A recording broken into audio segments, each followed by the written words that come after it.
சின்ன வயசுல பள்ளிக்கூடத்துல நாக்கால மூக்க தொட்டு உங்க ஃப்ரெண்ட்ஸ ஆச்சரியப்படுத்தி இருக்கீங்களா? கண்டிப்பா நிறைய பேர் செஞ்சிருப்பாங்க. ஆமா, ஏய் என்னால நாக்கால மூக்க தொட முடியும் பார் அப்படின்னு சொல்லிக்கிட்டு முகத்தை எல்லாம் கோணலாக்கி நாம செஞ்ச அந்த வேடிக்கையான செயல் உங்களுக்கு நினைவு இருக்கா? அது ஒரு ரொம்ப சுவாரஸ்யமான விளையாட்டு தான். ஒருவேளை நீங்க அத வெறும் ஒரு குழந்தைத்தனமான விளையாட்டுன்னு நினைச்சிருந்தா இன்னைக்கு நீங்க ஒரு மிகப்பெரிய ஆச்சரியத்துக்கு தயாராகுங்க. ஏன்னா அது வெறும் விளையாட்டு இல்ல, அதுல ரொம்ப ஆழமான விஷயங்கள் இருக்கு. சரியா சொன்னீங்க.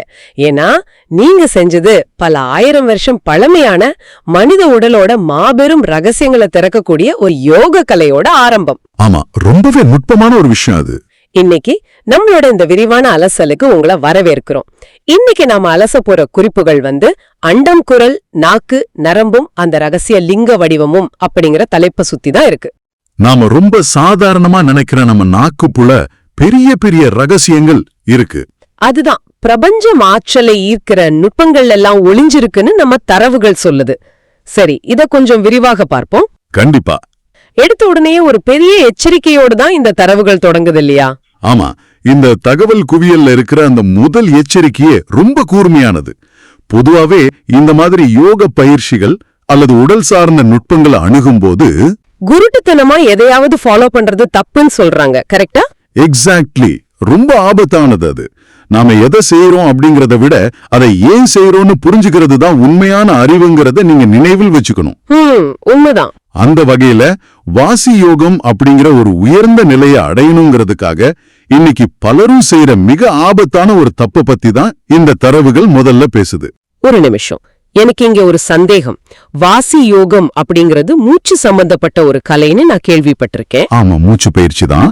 அதுக்கும் நாக்குக்கும் என்ன சம்பந்தம்? தரவுகள்ல பாத்தீங்கன்னா வாசி யோகம் செய்யறேன்னு நாக்க வழுக்கட்டாயமா புடிச்சு இழுக்காதீங்க அப்படின்னு ஒரு கடுமையான எச்சரிக்கை கொடுத்திருக்காங்களே. அது ரொம்ப முக்கியமான பாயிண்ட். நாக்குங்கிறது வெறும் ஒரு தசைதானே. இப்ப நாம கைகள்ல இருக்கிற பைசெப்ஸ் தசைய ஜிம்முக்கு போய் வளைச்சு இழுத்து பயிற்சி செய்யறோம். ஆனா நாக்கு அப்படி கிடையாது. அது போலதானே நாக்கும். அதை இழுத்தா என்ன பெரிய ஆபத்து வந்துற போதுன்னு எனக்கு புரியலையே. இதுதான் பலரும் செய்யற மிகப்பெரிய தப்பு. நாக்க பைசெப்ஸ் மாதிரி ஒரு சாதாரண உடற்பயிற்சி செய்யற உறுப்புன்னு நினைக்கிறது முற்றிலும் தப்பு. ஓஹோ, அப்போ நாக்கு சாதாரண தசை இல்லையா? கண்டிப்பா இல்ல. பைசெப்ஸ் அப்படிங்கிறது எலும்புகளோட இணைக்கப்பட்ட கடினமான வேலைகளை செய்யறதுக்கான ஒரு தசை. ஆனா நாக்கு அப்படிப்பட்டது கிடையாது. அப்புறம் எப்படிப்பட்டது? தரவுகள் நாக்கு எப்படி வர்ணிக்குதுன்னு கவனிச்சிங்களா? அது ஒரு மென்மையான ஸ்பாஞ்ச் மாதிரி இருக்கிற நரம்பு பின்னல்னு குறிப்பிடுறாங்க. ஸ்பாஞ்ச் மாதிரியா? ஆமா, ஒரு ஸ்பாஞ்ச நீங்க தண்ணீர்ல நினைச்சா அது எப்படி தண்ணீரை தன்னுள் உறிஞ்சு தேக்கி வச்சுக்குதோ அது போல நம்ம நாக்கு முழுவதுமே உணர்ச்சி நரம்புகளாலும் மிக நுண்ணிய ரத்த நாளங்களாலும் நிரம்பி வழியுது. அடா, சுவையை அறிவது தொடு உணர்வை மூளைக்கு கடத்துறதுன்னு ஒரு மாபெரும் தகவல் பரிமாற்றமே அங்கே நடந்துகிட்டு இருக்கு இல்லையா? சரியா சொன்னீங்க.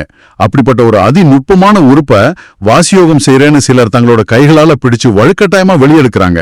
கேட்கவே கொஞ்சம் கஷ்டமா இருக்கு. எப்படி செய்யறதால அந்த ஸ்பாஞ்சு போன்ற அமைப்புக்குள்ள இருக்கிற ரத்த நாளங்கள் எல்லாம் சிதைஞ்சு போயிடுது.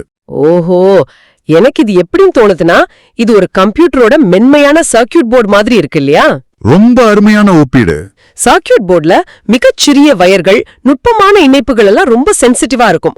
அதுல ஏதாவது பிரச்சனைனா ரொம்ப கவனமா பழுது பார்க்கணும். கண்டிப்பா.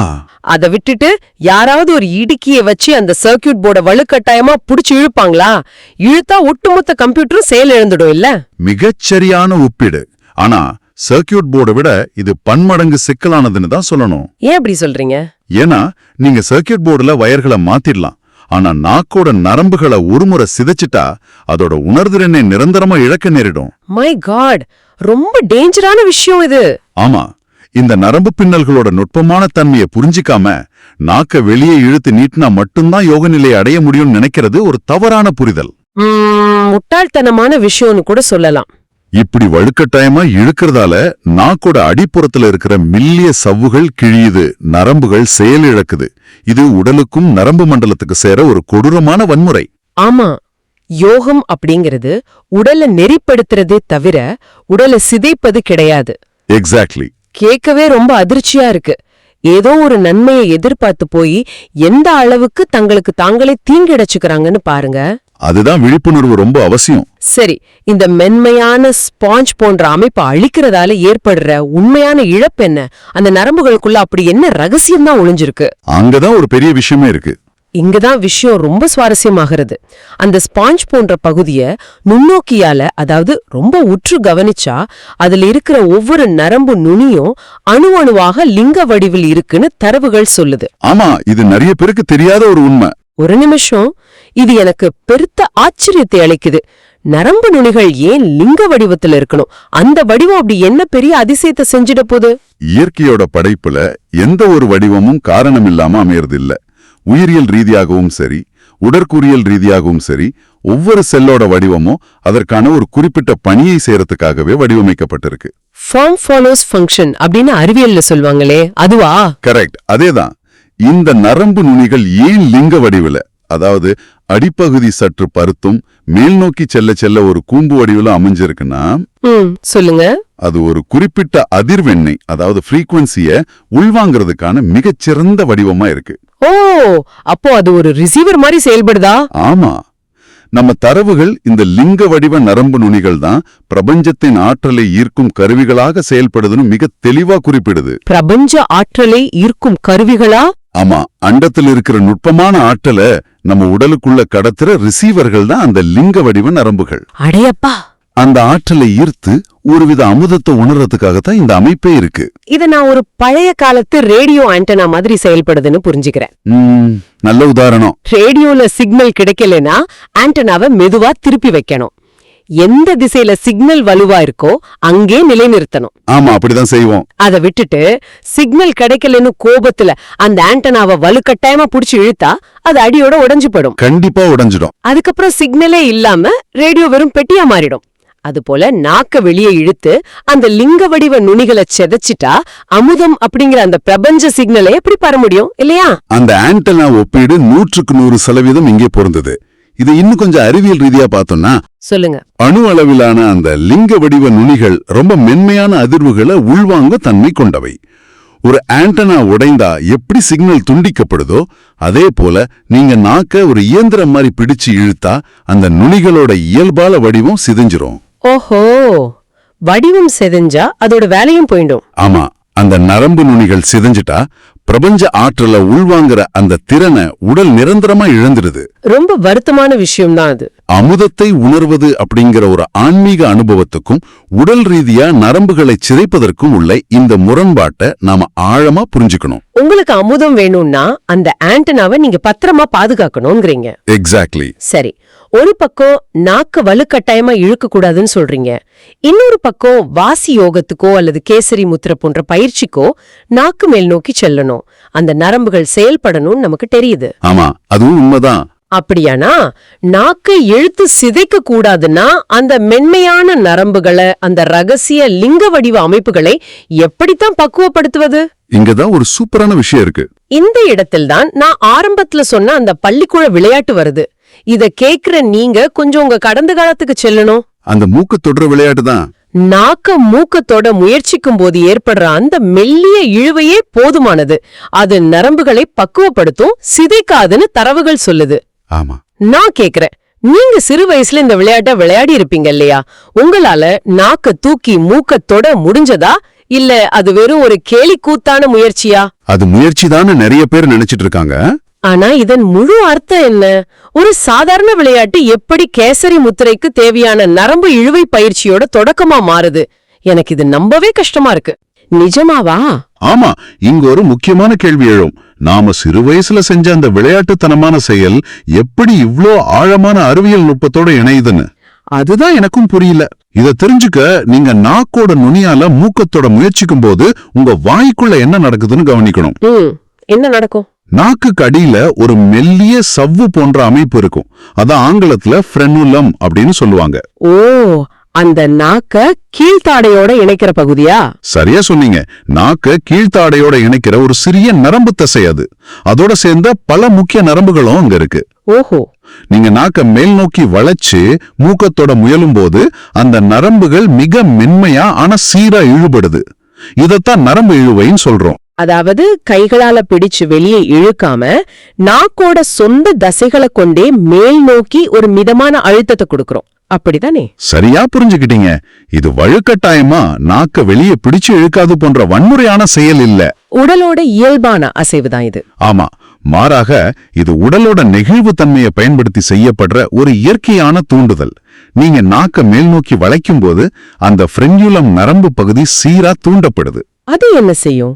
இந்த மென்மையான இழுவையானது மூளைக்கு மிக நுட்பமான சிக்னல்களை அனுப்புது.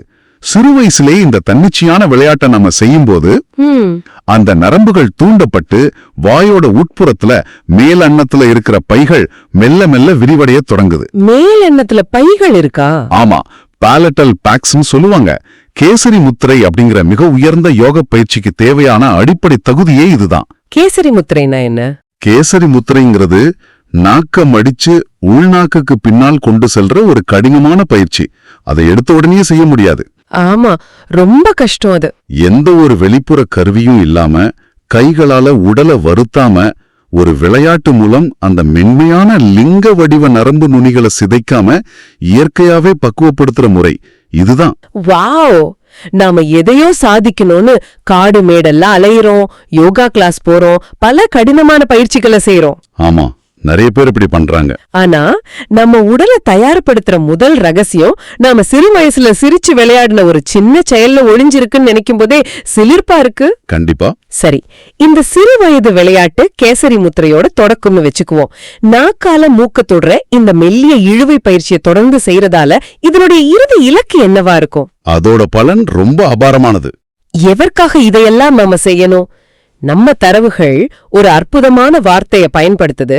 இந்த சிறு வயது நரம்பு இழுவைதான் பிற்காலத்துல அண்ணாக்கு மற்றும் அடிநாக்கு பைகளை விரிவுபடுத்துதான். ஆமா, அது ரொம்ப முக்கியமான ஒரு ப்ராசஸ். விரிவுபடுத்தி என்ன செய்யுது? சுவாசத்தை உள்ளே தடையின்றி ஓடச் செய்யும் ஒரு துருத்தியா மாறுதுன்னு குறிப்பிடப்பட்டிருக்கு. அந்த துருத்திங்கிற வார்த்தை தான் இங்க கீ பாயிண்ட். இந்த துருத்தி அப்படிங்கிற வார்த்தை என்ன ரொம்ப கவர்ந்துருச்சு. பழங்காலத்துல கொல்லர்கள் இரும்ப காய்ச்ச எருப்ப ஊதுறதுக்கு ஒரு தோல் பைய வச்சு அழுத்துவாங்களே, துருத்தி. எக்ஸாக்ட்லி அதேதான். அது போல நம்ம உடலுக்குள்ளேயே ஒரு இயற்கை மெக்கானிசம் இருக்குன்னு சொல்றாங்களே, அது எப்படி சாத்தியம்? மூச்சுக்கும் இந்த அண்ணாக்கு பைகளுக்கும் என்ன சம்பந்தம்? அது ஒரு மிகச்சிறந்த கேள்வி. அந்த துருத்தி அப்படிங்கிற ஒப்பீடு எவ்வளவு ஆழமான உடலியல் அறிவியலை கொண்டிருக்குன்னு தெரிஞ்சா நீங்க ஆச்சரியப்படுவீங்க. சொல்லுங்க, கேட்க ஆர்வமா இருக்கேன். வாசி யோகத்தோட உண்மையான சாராம்சமே சுவாசம் அல்லது மூச்சோட்டத்தை நம்ம முழு கட்டுப்பாட்டுக்குள்ள கொண்டு வர்றதுதான். மூச்சை கட்டுப்படுத்துறது. நாம சாதாரணமா சுவாசிக்கும் போது காற்றுல இருக்கிற ஆக்சிஜன் மூக்கு வழியே சென்று தொண்டைய கடந்து பல தடைகளை தாண்டிதான் நுரையீரலுக்குள்ள போகுது. இந்த ஓட்டம் சீரற்றதா இருக்கும். ஓ, நார்மல் பிரீத்திங் அப்படிதான் இருக்குமா? ஆமா, ஆனா நீங்க குறிப்பிட்ட அந்த நரம்பு இழுவ பயிற்சியால நாக்கோட அடிப்பகுதியில இருக்கிற பைகள் மற்றும் அண்ணாக்கு பகுதி விரிவடையும் போது என்ன நடக்குது தெரியுமா? என்ன நடக்கும்? அங்கே தொண்டை பகுதியில ஒரு பரந்த வெற்றிடம் உருவாகுது. அதாவது ஒரு வாக்யூம் ஸ்பேஸ். அதாவது காற்று செல்வதற்கான பாதை அகலமாகுதுன்னு சொல்ல வரீங்களா? அகலமாகுதுன்னு சொல்றதை விட அது ஒரு பம்பு மாதிரி செயல்பட தொடங்குது. ஓஹோ. கொல்லனோட துருத்தியில எப்படி அடிச்சிருந்தா தெரியும்? அது விரியும் போது நிறைய காற்றை உள்ள இழுக்கும், சுருங்கும் போது அதிக அழுத்தத்தோட காற்றை நெருப்பு நோக்கி தள்ளும். ஆமா, பாத்திருக்கேன். அதே போல விரிவடைந்த இந்த அண்ணாக்கு பைகள் மூச்சோட்டத்தை எந்தவித தடங்களும் இல்லாம மிக சீராகவும் ஆழமாகவும் உடலுக்குள்ள செலுத்துது. அடா, நம்ம உடம்புக்குள்ள இப்படி ஒரு மெக்கானிசமா? அங்கு ஒரு ஏரோடைனமிக் ஓட்டம் உருவாகுது. இதன் மூலம் உடலுக்கு தேவையான பிராணவாயு மிக குறைந்த முயற்சியில மிக அதிக அளவுல உடலை சென்றடையுது. வாவ், கஷ்டப்படாமலே நிறைய ஆக்சிஜன் கிடைக்குது. மூச்சு எந்த தடையும் இன்றி சீரா ஓடும்போது உடலோட நரம்பு மண்டலம் முழுவதுமே அமைதி அடையுது. மூச்சு அடங்கினா மனம் அடங்கும் அப்படிங்கிறது யோகத்தோட அடிப்படை விதி. அருமையான விளக்கம். இதுதான் வாசி யோகத்தோட இறுதி இலக்கு. ஆக நாக்க வெளியே இழுத்து ரத்த நாளங்களை அறுத்துக்கிறது யோகம் இல்ல. ஆமா, அது வெறும் வன்முறை. அந்த மெல்லிய எழுவையின் மூலமா நாக்கோட அடிப்பகுதியில இருக்கிற பைகளை விரிவடைய செஞ்சு மூச்சோட்டத்துக்கான ஒரு சீரான துருத்திய உடலுக்குள்ளேயே உருவாக்குறதே உண்மையான பாதுகாப்பான யோக நுட்பம். எவ்வளவு ஆழமான, அதே சமயம் எவ்வளவு தர்க்க ரீதியான ஒரு விளக்கம் இது. இந்த தகவல்கள் அனைத்தையும் ஒன்னா சேர்த்து பார்க்கும்போது மனித உடலோட வடிவமைப்பு எந்த அளவுக்கு ஒரு மாபெரும் இன்ஜினியரிங் மார்வல்னு தெளிவா புரியுது. கண்டிப்பா, அது ஒரு அதிசயம்தான். நமக்கு உள்ளேயே ஒரு ஆண்டனா இருக்கு, நமக்கு உள்ளேயே ஒரு துருத்தி இருக்கு. அத நாம எப்படி பயன்படுத்துறோம் அப்படிங்கறதுலதான் எல்லாமே அடங்கி இருக்கு. சரியா சொன்னீங்க. இனிமேல் இதை கேக்குற நீங்க அடுத்த முறை எந்த ஒரு குழந்தையாவது நாக்க தூக்கி மூக்கத்தோட முயற்சிப்பதையோ அல்லது நீங்க ஏதேனும் யோக பயிற்சிகள்ல உடலை வலுக்கட்டாயமா வருத்திக்கோதையோ பார்த்தா உங்களுக்கு உடனே ஒரு விஷயம் நினைவுக்கு வரணும். ஆமா, அந்த ஸ்பாஞ்ச் அமைப்பு. உங்களுக்குள் இருக்கும் அந்த மென்மையான ஸ்பாஞ்ச் போன்ற அமைப்பும் பிரபஞ்ச ஆற்றலை ஈர்க்க காத்திருக்கும் அந்த ரகசிய அணு அளவிலான லிங்க வடிவமும் உங்க நினைவுக்கு வரணும். உடலோட போராடாதீங்க, உங்க உடலோட நுட்பத்தை புரிஞ்சுக்குங்க. 100% உண்மை. உடலை ஒரு இயந்திரமாகவோ அல்லது எதிரியாகவோ பார்க்காம பிரபஞ்சத்தோடு இணைவதற்கான ஒரு அதிநுட்பமான கருவியாக பார்க்க பழகணும். ஆமா, ஒரு சிறு வயது விளையாட்டுல இவ்வளவு பெரிய அறிவியல் தத்துவம் இருக்கிறதே இயற்கையோட வடிவமைப்பு எவ்வளவு உன்னதமானது அப்படிங்கிறதுக்கு ஒரு சிறந்த உதாரணம். முத்தாய்ப்பாக இன்னைக்கு நாம விவாதித்த இந்த வியப்பூட்டும் தகவல்களின் அடிப்படையில, ஆனா இந்த விவாதத்தை தாண்டி உங்களுக்காக ஒரு கேள்வி இங்க வைக்க விரும்புறேன். சொல்லுங்க. இத பத்தி நீங்களே சுயமாக சிந்திச்சு பாருங்க. நம்ம நாக்குல உள்ள நரம்பு நுனிகள் பிரபஞ்ச ஆற்றலை ஈர்க்கும் லிங்க வடிவத்துல இருப்பதாகவும், நம்ம சிறு வயசுல இயல்பாக செய்யற ஒரு விளையாட்டு அந்த நரம்புகளை பக்குவப்படுத்துவதாகவும் இன்னைக்கு பார்த்தோம். ஆமா, இது எனக்கு பரிணாம வளர்ச்சி சார்ந்த ஒரு பெரிய கேள்வியை எழுப்புது. இந்த நரம்புகள் எதற்காக இயற்கையிலே இப்படி வடிவமைக்கப்பட்டிருக்கு? ரொம்ப சுவாரஸ்யமான கேள்வி இது. மனிதன் தற்செயலா இந்த விளையாட்டுகளின் மூலமும் பயிற்சிகளின் மூலமும் யோகாவை கண்டுபிடிச்சானா, அல்லது மனித உடலானது இயற்கையாகவே பிரபஞ்சத்தோடு இணைவதற்காக பல லட்சம் வருஷங்களா தன்னைத்தானே இப்படி தகவமைச்சுக்கிட்டு பரிணாம வளர்ச்சி அடைஞ்சிருக்கா? நமது உடலோட வடிவமைப்பே பிரபஞ்சத்தை நோக்கிய ஒரு பயணம் தானா?